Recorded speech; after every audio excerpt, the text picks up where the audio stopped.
Hello there, hope you're doing well. Mike Shreve here. Thank you so very much for tuning in to today's episode. This is going to be fun. We're going to be reviewing 5 years of sales data from a book that I launched in November of 2019. Today's date is July 18th, 2024, so it's just short of 5 years.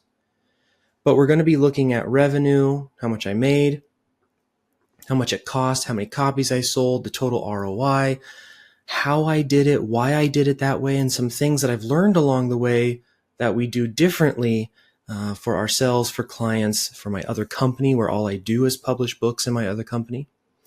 Specifically, the book that we're going to be reviewing is the One Book Millions Method, which you can find. It's the one that's published under the Peaceful Profits brand.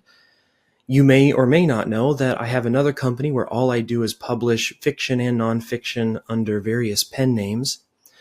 I've chosen to review the One Book Millions method simply because it's open and available to anybody who is listening to this particular podcast. You know it's by me, you know it's under our company. You can go look for it, you can go read it, you can go study it, you can use it for inspiration, you can see how we've sold it.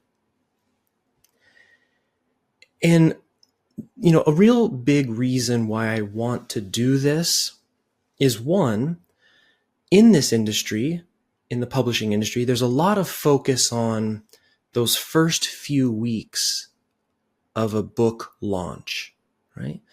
All the pre-order and the effort and the excitement, and did we make the bestsellers list, and how many books did we sell in those first couple of weeks, and how fast did we recoup all that time and investment and all that stuff. And there's a lot of emphasis and focus on that. And, I think that's great. Those first couple of weeks are important when you launch a new book, but there's very little talked about after that. Like, what happens after all the hubbub dies down? And how do you keep a book selling for months and years? How do you keep it not just continually selling, but maybe over time snowballing and increasing in sales? And what does it actually take to keep a book going? And what does that mean in real dollars? What is the actual return on investment for these assets we call books?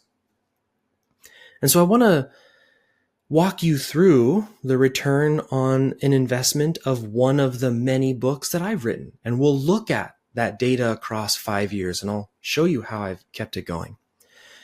But even more than that, wanting to be able to give you that insight beyond just the first couple of weeks, I really want to try my best to do something for you that someone did for me many, many years ago. So I've been incredibly lucky in my career.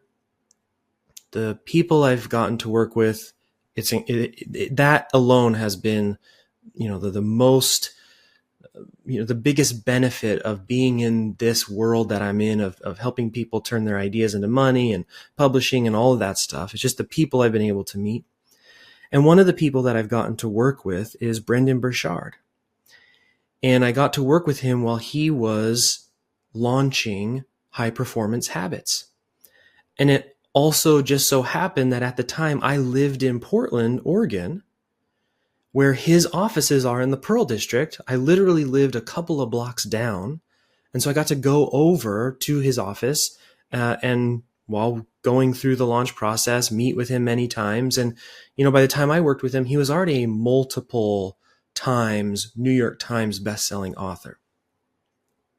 So I learned a lot. I learned a ton working with him. Things that he taught me we still use today. But one of the things that I'll never forget, and as often as I can for our team, I try to do this, to anybody I'm ever mentoring, things like that, clients, he gave me the ability to see what was possible in the most simple way. We're sitting there, we're talking about his book and about his book launch. He opens up his laptop and he says, take a look at this.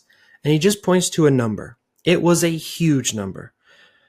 At that time in my life and that time in my career, it was one of the biggest numbers I've ever seen in terms of real dollars. I won't tell you exactly how much it was. That's his business. And he talked about how the books had made that number happen. And he showed me how it was done.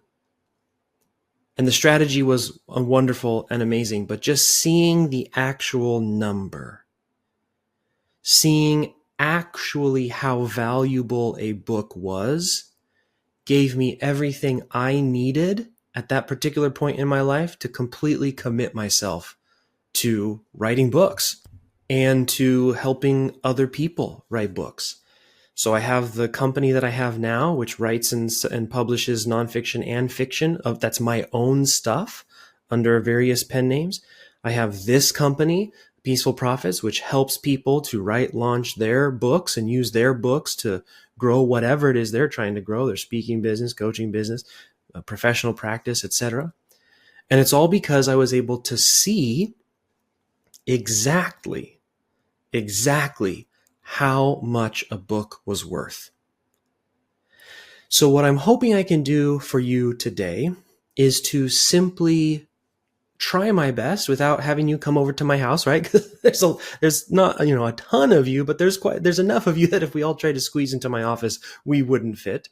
And so as best I can through this podcast episode, I just want to give you a realistic, solid, exact number picture of how much a book can be worth if done well. Now, there's a couple of caveats. I'm not Brendon Burchard. My numbers are not nearly as impressive as his. So hopefully that'll actually be somewhat inspiring to you in the sense that I'm just a regular person. I'm not big and famous. I don't have a massive YouTube channel. I don't have a massive email list. I don't have all these things. And so we can look at these, these people with these huge audiences and look at their numbers, and that's great. But I also just want to add to the conversation of here's what like a regular person can achieve as well. So these numbers that we're about to talk about, they may not be impressive to you at all, or they may be wonderful and awesome and inspire you to do something. Now, I don't know if I've said it already, but the book that specifically we're going to be talking about here is the One Book Millions Method. But the numbers that I'm about to give you track very similarly to nearly all the books I have ever written and published for myself. Okay? So with that out of the way, and so that you understand what we're trying to do here, let's get into the numbers. So first, let's talk about revenue. This book has helped to generate $11,306,236.91 over the past 5 years. That includes book sales and everything that someone has purchased after they bought the book. Now, that's important for what we're talking about here. We're really going to talk a lot about ROI and how to maximize the ROI of a book. But this is not $11 million in just royalties, although that would be lovely. This is the book, and the existence of this book was able to create the royalties, create the sales, and create sales of the main thing that I was doing, which for me was services and coaching. Maybe for you, it's generating donations for your nonprofit. Maybe for you, the other thing is speaking. Maybe for you, the other thing is getting clients for your law firm, et cetera, and et cetera. Now, to get that $11,306,000, I spent in ads and marketing expenses, various types of expenses, $2,266,290.43. So that is a 4.9x return, ROI, over the last 5 years. Now that is really important to break down. So first off, that ROI has come over 5 years. And some of you may hear that and be like, oh, it's a really long time to get the ROI. And I understand if that is your the way that you're thinking about it. But let me put it to you in a different way. This 4.9x means every time I put in $1, I get $4.90 back. It has maintained that return for 5 years. In other words, this podcast is not about the death of this book and now it's not selling anymore. We're just choosing 5 years because that seems like a good number. this book will continue to sell. It hasn't reduced in, how easy it is to sell. It continues to hit the same general daily sales as it always has been. The return is still there. This is an ongoing thing that has been going on for 5 years. Now you compare that to most business returns. This isn't 4.9%. This is 490% returns. This is 4.9 times what I put into it, I've gotten out of it. And, I say this all the time, and sometimes people think I'm crazy, and maybe I am. I'll take a 4.9x return over almost any other type of investment. So when I'm looking at people bringing opportunities or saying, hey, you should invest in this, hey, you should invest in this, I just look at, or I could write another book and it'll return 4.9x for years and years and years and years. And so it completely has changed my decision-making matrix. It's changed how I view the world. It's changed even how I view my children's future, because the way this is all set up is you could strip everything away from me and it will still continue to produce a return even if I'm no longer around, like I'm no longer alive. So my children, and that's why, I protect my other company under pen names and things like that, because it's just completely separate from this particular business. And I have this whole legacy thing I'm doing over there. Anyways, the point is, because this is a piece of intellectual property with a very real return, I'm not even thinking solely about the next 5 years. You may have heard the saying, a lot of very smart people in business say, if you can start thinking about your mission, goals, desires, etc., not in what can I do next week to make money or what can I do next month to make money, but what can I do over the next year, over the next 5 year, over the next 10 years. When you introduce a book and you see an ROI of 4.9x over 5 years, a consistent return over 5 years, you start thinking, what can happen even after I'm gone? How long can this thing keep going? And you see this already. It's just people don't necessarily think about it like dead authors and the books that you know about. That money is going often to things like family trusts. And the family is simply managing the rights and working with people who actually specialize in maximizing returns for individuals who've passed on, but their intellectual property is still relevant and something that can turn revenue and income. In fact, twice I have been a part of those kinds of projects. So one, I got to work on John Wooden, the famous college basketball coach. I got to work on John Wooden launching books, intellectual property, creating courses long after he had passed away. And we did really big numbers with that, and it was for the family. And that was a really cool experience. Maybe someday I'll talk about that. We got to go down to UCLA and actually meet the family and eat with them at Coach Wooden's favorite spot that he used to eat at. And that was just an incredible experience. So that was one project I did where we were basically managing intellectual property. Right? The pyramid of success was the core of that. And then another instance is I got to work on all the Jim Rohn intellectual property, selling his books, selling his courses, selling his seminars long after Jim Rohn had passed. And that was really special for me. A little side note here, story time. In 2007, I was homeless. And I was living in Washington Park in Portland, Oregon.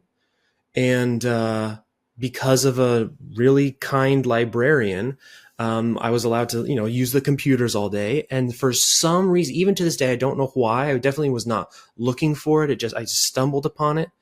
Early days of online videos and stuff, I found a Jim Rohn seminar that had been pirated and I watched it.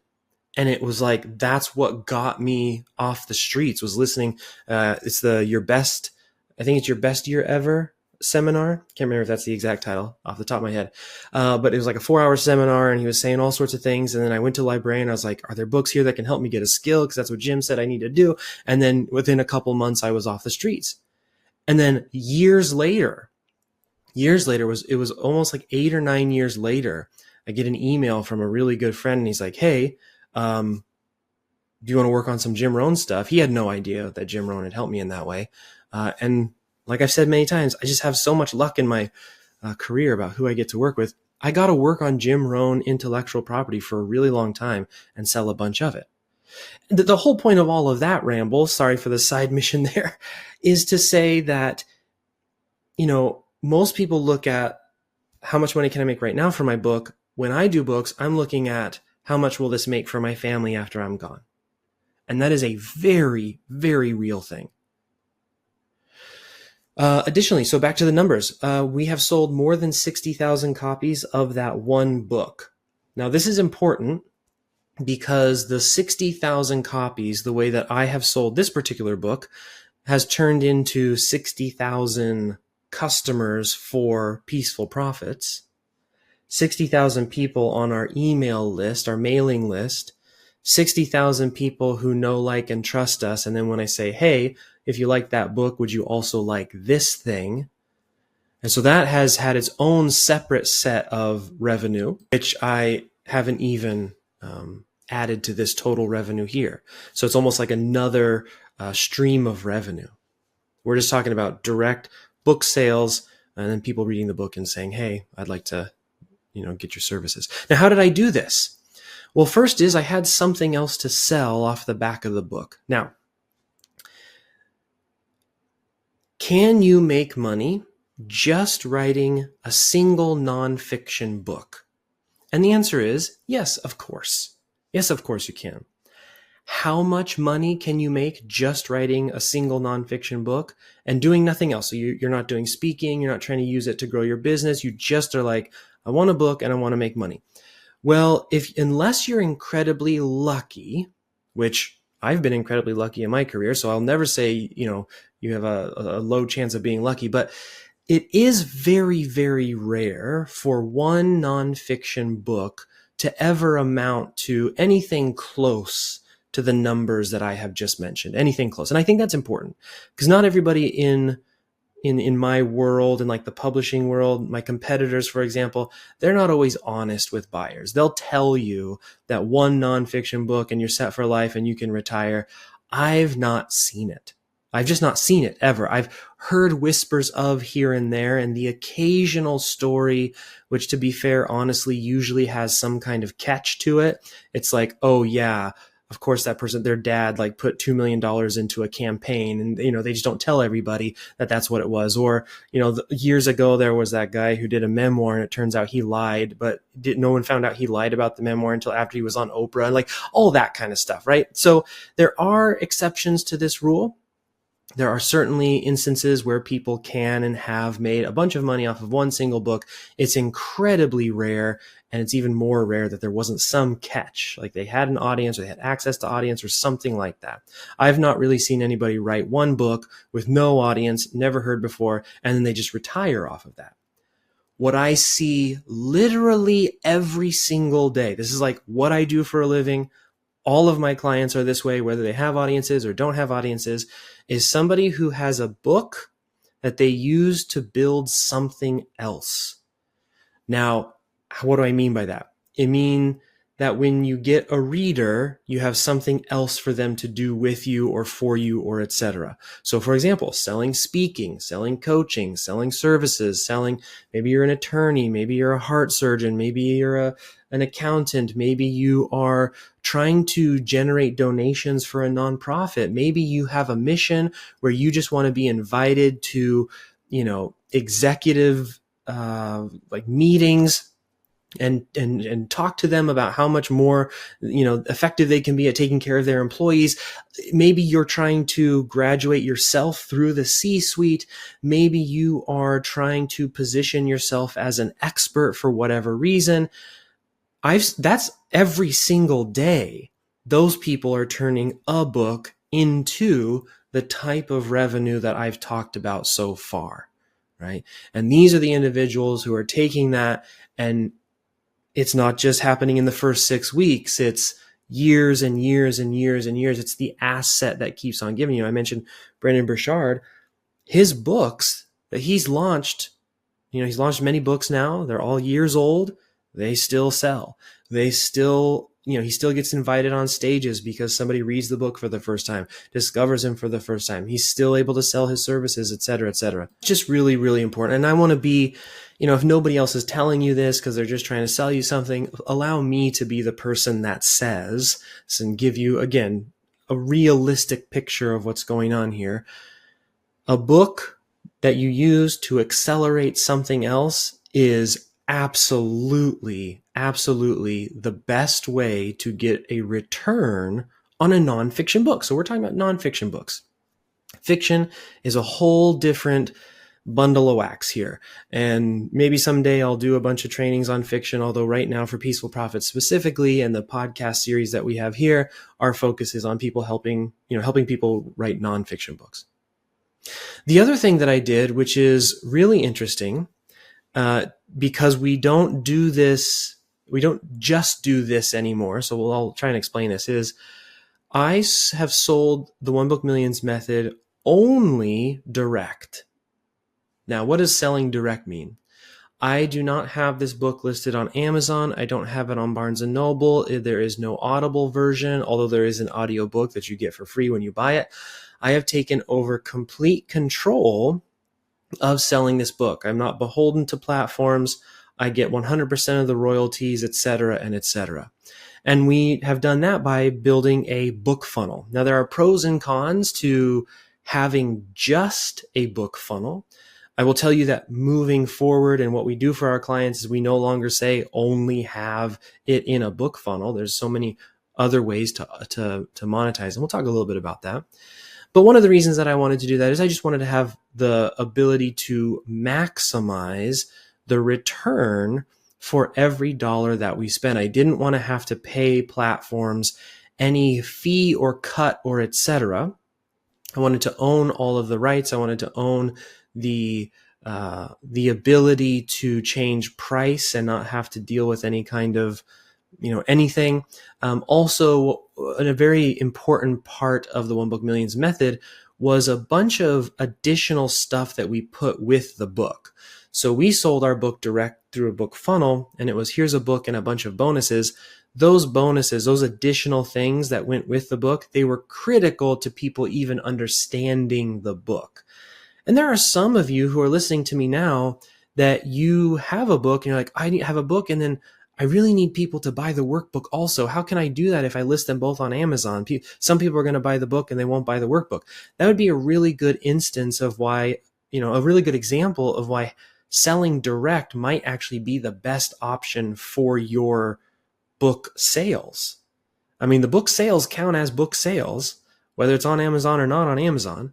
You still get the same readers, you still get the et cetera. Don't think that you're less legitimate just because you haven't put it up on Barnes & Noble. That's not true at all. But there are specific reasons why you may want to sell only direct. I will say that selling direct does make offsetting costs a lot easier. So for example, when we sell our books direct, we also add the opportunity that when somebody goes to a checkout page, they're like, hey, I bought the book, and we say, congratulations, so glad you want this book. Would you also like maybe this other book, or would you also like this little course, or would you like this little tool, or would you like this little et cetera? And so that when they're going to the checkout page, our book might only be $5, but they end up spending $20. Because there was a little $19 thing that was also, for sale on Order Bump. They just, like when you go to a e-commerce store online and, you buy the sunglasses and they're like, oh, would you also like a sunglasses case? And you click the little button like, yes. And then you click another button and your order's done. That's what I do for these book funnels. That's what these book funnels are. And what that allows us to do is if you now make $20 when you sell a $4 book, you can spend a lot more on ads because the thing you're selling is more expensive, which means you get more money back, which means you can spend more on ads, and et cetera, and et cetera. And so if your goal is to use a book to scale as quickly as possible, to go from zero to maximized your business, right? And you're using the book as the tool to get people into your business, then I absolutely recommend a book funnel, because it allows you to push the gas pretty hard on ads, which is another word for ads, is just attention. Get that attention onto your book. People love you. People like you. They buy they read the book. They enjoy it. They buy whatever little additional thing that you're offering to help offset those ad costs. And then you can sell thousands of copies every single month for months and months and months, when the average nonfiction book sells less than 500 copies over its entire lifetime. So that's one of the key ways that we were able to sell 60,000 copies and you've never heard of me before. It's because we sell direct. I'm not worried about being famous. I'm not worried about being all over. We don't have to do a lot of PR. I don't have to do a lot of that stuff, because I'm just going direct to the people that I want to buy this book. And that was the strategy. Now, what would I do differently, and what do we do differently, and what am I going to be doing differently for the next book that we have for Peaceful Profits? So remember, I'm over here publishing under pen names. I've been publishing this entire time. I release several books a year over there. But for Peaceful Profits, we're working on our next book right now, the next sort of iteration and leveling up of Peaceful Profits. So we got to make a really great book. What are some of the things that we're going to do different? Well, I'll tell you some of the things that we're going to do the same. First off, we're going to still have something to sell after the book, because that's just, you can't argue with a 4.9x return for 5+ years. Show me a better return on the dollar and I'll quit everything and do that instead, right? I haven't found anything that's real or low risk or meaningful. And then we're still going to do a book funnel, right? So the next book that we launch will have a book funnel and we'll run ads just like we have done as well. But here's a couple of things we're going to add this go around. And these are things we do for clients and things that I've learned in my other business that work really, really well. So the first thing is, now I have a list of 60,000 people who have bought the One Book Millions Method book, right? 60,000 book buyers. What do book buyers like to do? They like to buy the next book. When I launched this book back in November of 2019, I had a list of 0. I had 0 people. Now that I have this list, I can do pre-orders and I can have a proper launch, right? I can really put some steam and momentum behind this thing. And so for the next book here at Peaceful Profits, we're going to be running a pre-order launch for our clients who have email lists or audiences that they already have. Absolutely, we run pre-order launches to their existing audience assets. And as a result of that, that should allow me to make a run at a bestseller list. Now, unfortunately, at the time of this recording, there's no longer the Wall Street Journal. There's, of course, the New York Times. There's the Sunday Times in the UK. There's the USA Today, et cetera, et cetera. We all know that the New York Times is, it's called a curated list. So it's not just about book sales volume.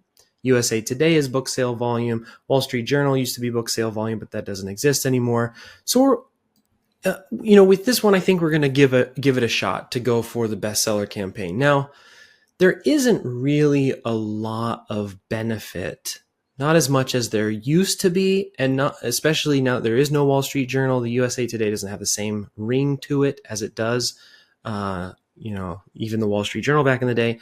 But there is some validity in trying to maximize the number of sales you make in the first week or two when it comes to all of the other platforms, the Amazons and the Barnes and Nobles and the et cetera. Now, please understand what I'm saying. I'm not saying that an Amazon bestseller is really like a huge thing, especially nowadays. It's very easy to game.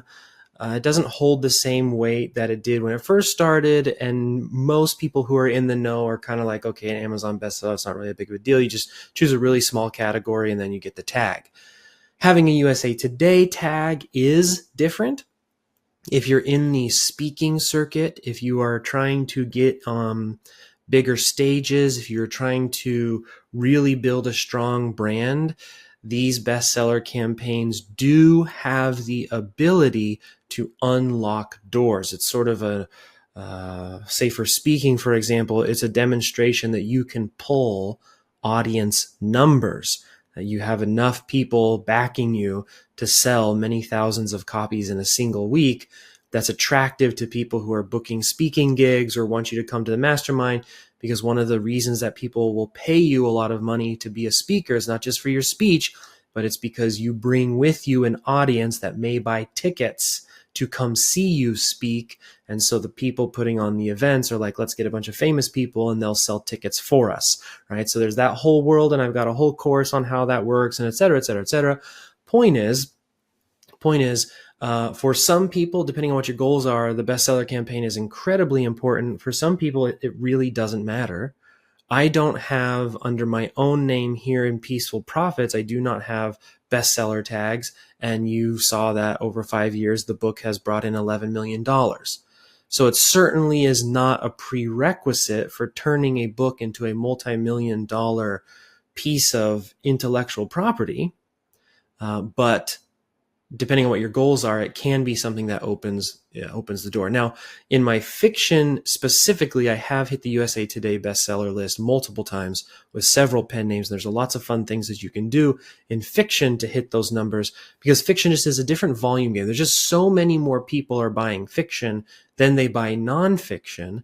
And so it's a little bit of a different game. Same general rules, same general principles with some tweaks. And again, maybe someday we'll talk about that. Now, with that in mind, I want to go wide and distribute wide for this next book that we do here at Peaceful Profits.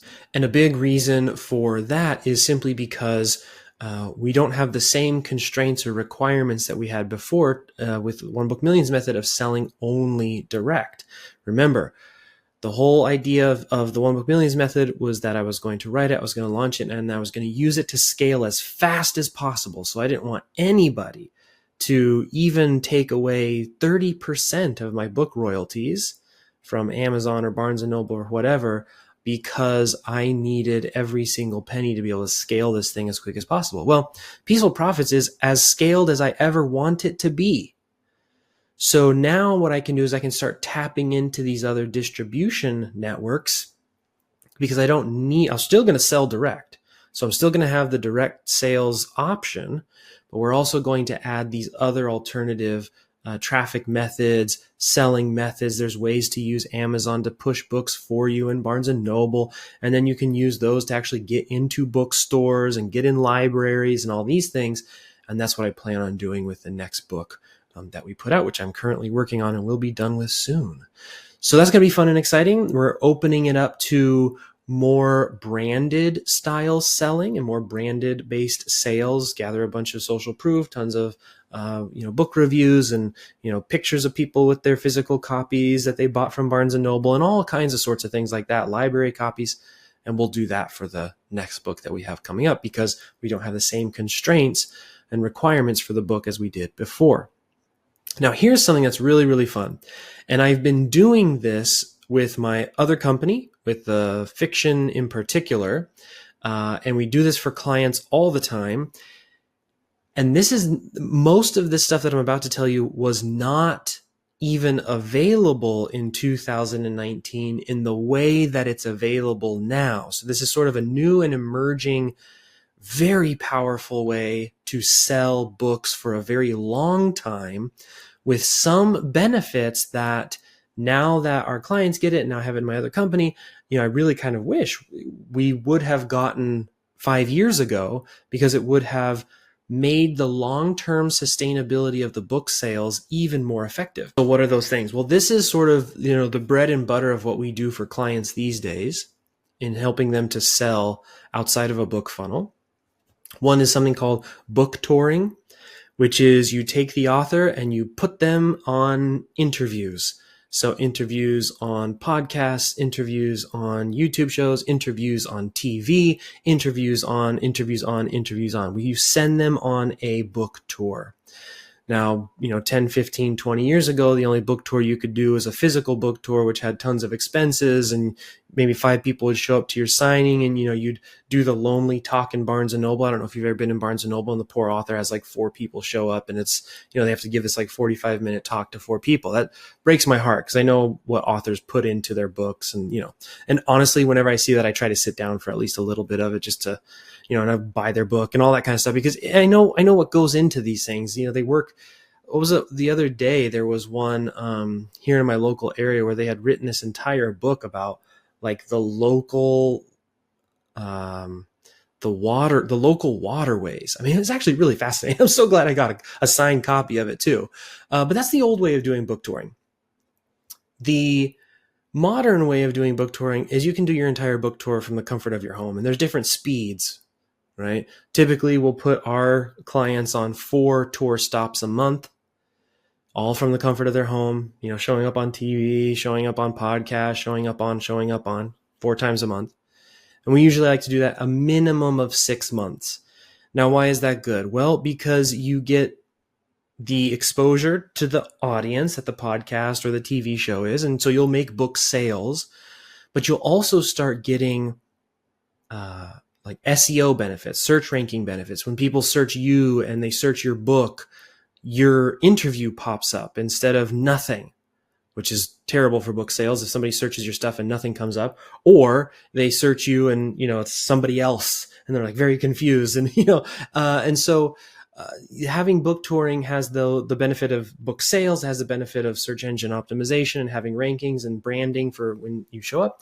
But also, what I like about book touring is that if you're using a book to sell something else, coaching, services, whatever it is, becoming a speaker, book touring is separately from the book a mechanism to do that. So that means we have our authors out there selling books, increasing their online SEO, especially branding, and like landing clients and being booked as a speaker because somebody saw them on a podcast, like, that was so great. I'd love to work with you. How do I find out more information? Hey, you were really great on that podcast.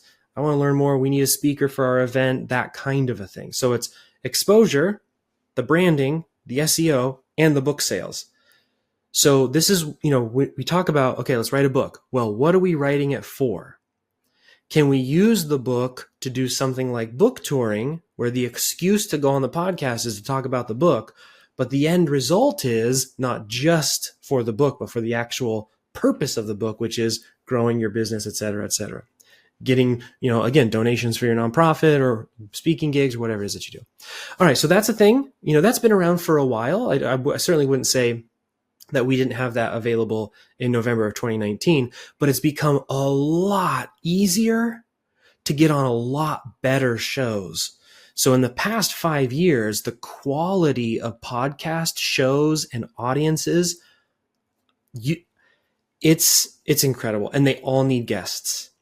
And they're hungry for, if you heard the episode we did the other day, where I talked about profitable thinking and how writing a book, who you are at the start of writing a book, and then who you become by the end of writing that book, you become smarter, more knowledgeable. You literally become an expert through the process of writing a book, is what it takes to create a book. If you write a book and you go on these podcast episodes, I promise you'll be one of their better guests. Which means often what happens a lot for our clients is they get invited back and they get invited back. And so they're getting in front of these audiences again and again and again. So anyways, that's book touring. The quality of podcasts these days are incredible. There's so many of them. And the podcast listening audience is one of the best audiences to get in front of. They tend to be bigger spenders, bigger readers, a lot more market sophistication, meaning they take buying seriously. Some of your better clients and things like that will typically come from podcast appearances. Okay, so now here's the other thing that's really happening right now, which definitely was not as available in 2019, and that's called BookTok touring. So we have our standard kind of book tour that we do now. We also now have what's called BookTok touring, and what BookTok touring is where you have to show up for an interview. In the traditional book tour, you don't have to show up at all, because there are loads and loads of people on what's called BookTok, which is TikTok. It's like a subgenre, sort of like a sort of cultural phenomenon on TikTok of people who just want to review books and talk about books and take pictures of books and recommend books and have discussions about books and make fun TikToks and serious ones. And there are all these book influencers that you can tap into if you know how to do it, and they will feature your book. Now, again, yes, you'll increase the sales of your book, but what else is going to happen? You're going to now have what my favorite is, like really well branded collateral for things like sizzle reels and pictures of your books and all. Like if you think of a well launched book and all of the branded creative collateral that goes along with that, a lot of that is crowdsourced, meaning something like reaching out to influencers and having the influencers create it. You can get movements going. So if you write the right book, BookTok is a good place to get momentum going for sort of an online movement, people talking about it, et cetera, et cetera. So yes, of course, you make book sales while you're doing that because just, basic advertising, your stuff is being exposed to an audience. But there's all these other second order consequences and benefits that occur from book talking. And again, this is something we do for our clients. We try to do it over several months, try to get like 40, 50 different influencers to do something about their book. And then, of course, partner promotions is something that, when we started back in November 2019, Peaceful Profits didn't have a lot of, connections. This wasn't a huge business. And so we didn't have people we could reach out to and say, hey, you've got an email list of 100,000 people and you've got an email list of 20,000 people and you've got an email list of 50,000 people. Can we all combine forces and on launch week all send emails at the same time to promote the book? That would have been helpful. That would have moved a lot of units. But now we do. Now, years later, we have these relationships. You may have relationships right now, and that's something that you should be tapping into. And I can tell you for a fact that every single nonfiction New York Times bestseller that hits the New York Times bestseller list in its first couple of weeks has had massive partner promotions. There is not a single New York Times bestseller that does not have partner promotions. One time I got to work with a team that was working with Tony Robbins when he was launching one of his big financial books, and the orchestration of putting together the size of partner promotion that they put together it's no wonder it was number one New York Times bestseller. Like it was just all the relationships that Tony Robbins had. They called in the favor. Let's all promote this book all at the same time. And it was impressive. It was impressive and incredible. And there were so many people involved. And that's what it takes to get these things going at that particular level. Right? If that's what you're trying to aim for. Again, my goal today is just to give you the real deal. Some of this stuff you may be like, oh, well, I'm not Tony Robbins. Yeah, me neither. That's why we only did $11 million over the past 5 years from our books. And Tony probably does that by 12 o'clock noon. I don't know. I mean, it's a little bit of an exaggeration, but you don't need to be Tony Robbins. I'm not Tony Robbins. I told you my numbers, but you do need to have something. This idea of put up a book and then just cross your fingers and hope it sells, I don't really buy into that. I've been doing this long enough to know that that's not a great way to do things. Again, oftentimes those stories that people tell about, I just put it up and I just and it turns out they already had a huge audience, and or there's always some catch. So I found that rather than crossing my fingers hoping I get lucky, and when I don't even know what the catch is from some of these other stories, I'm just going to go ahead and do the thing that moves the book units and sell the book. And that's just sort of my approach. The other thing is an affiliate program. So one of the things that we're going to do moving forward, people have asked for our affiliate program for our One Book Millions method for like years at this point. It's just been a matter of, I have 3 companies. I've got every single company has its own list of needs. Get an affiliate program for our books was not super high on our list because I was already selling a ton of copies. But moving forward, I think we're going to get someone on our team to be able to do that, to be able to run that, and allow other people to get compensated for promoting the book. I mean, that would be lovely. And that would be, a really, really great thing. And I would love to see what kind of numbers we can pull in terms of just volume of book sales. Now, of course, the way that I understand it, at least, and the way that we're planning on doing it, is that we'll do that through the book funnel. So again, it's not going to be like telling people to go promote our stuff with the Amazon affiliate link because they get such a tiny percentage. Or like saying, hey, if you want to sell the One Book Millions method or whatever our book is through our book funnel, we'll just give you 100% of the proceeds. Go sell it. Go be an evangelist for our brand, that kind of a thing. All right. And then the last one, and this is probably the most important, is that it has been 5 years since I wrote a book for Peaceful Profits. And that has been probably the biggest mistake and the thing that I would do much, much more mindfully and much more differently this time around. Why have I only written one book? Well, to be totally honest with you, we only needed one book. I mean, we've built Peaceful Profits to a multi-million-dollar per year business off of the back of a single book. And it has cruised along for the past 5 or 6 years, 5 years coming into 6 years, just because of that one book. And so that has been an excuse that I've told myself, while simultaneously, I mean, aren't human beings so silly? Simultaneously, I'm seeing every week in financial reports that the book is pushing a 4.9x return, week after week, month after month, year after year. And it never really dawned on me, hey, let's write another one and another one and another one. Part of that is because I own 3 companies. I don't have a ton of time to be producing a lot of stuff for Peaceful Profits. And one of those other companies is already a company in which I write and launch books, fiction and nonfiction. So my advice to anyone listening to me today, don't do what I did. If you have books and they're working, get started on your next one and your next one and your next one. Our company could be so much further ahead. Not that it really needs to be, but it could be if I had written a couple of books over the past 5 years. But at the same time, let this be an illustration of how powerful one good book can be, especially if you have something else to sell after it. And it will go for years. And the One Book Millions method still sells today, and we will continue to sell it for years and years and years. That One Book Millions method will put my kids through college, will help to establish our family's long-term financial, ability to retire in style, have monthly royalties coming in forever and ever, and et cetera, et cetera.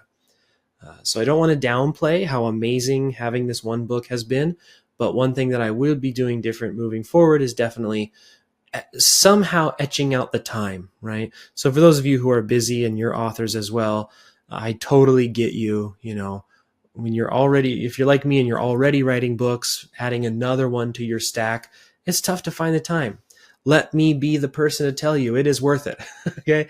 So just to recap, $11 million, $11,306,236.91 over 5 years.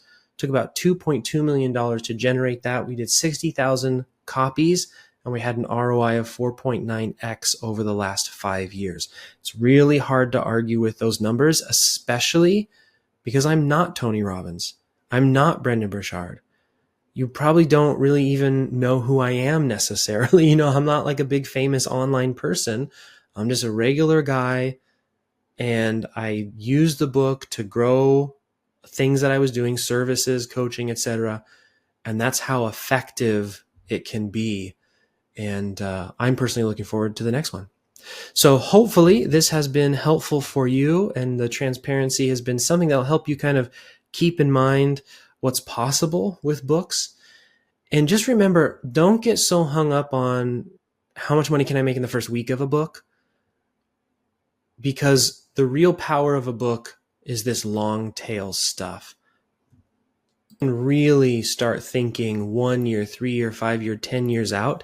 That's when you really start understanding, a good book that is written to be able to last for a long time will in fact last a long time and will continue to produce return for the entirety of that time. And that's really, really, really important.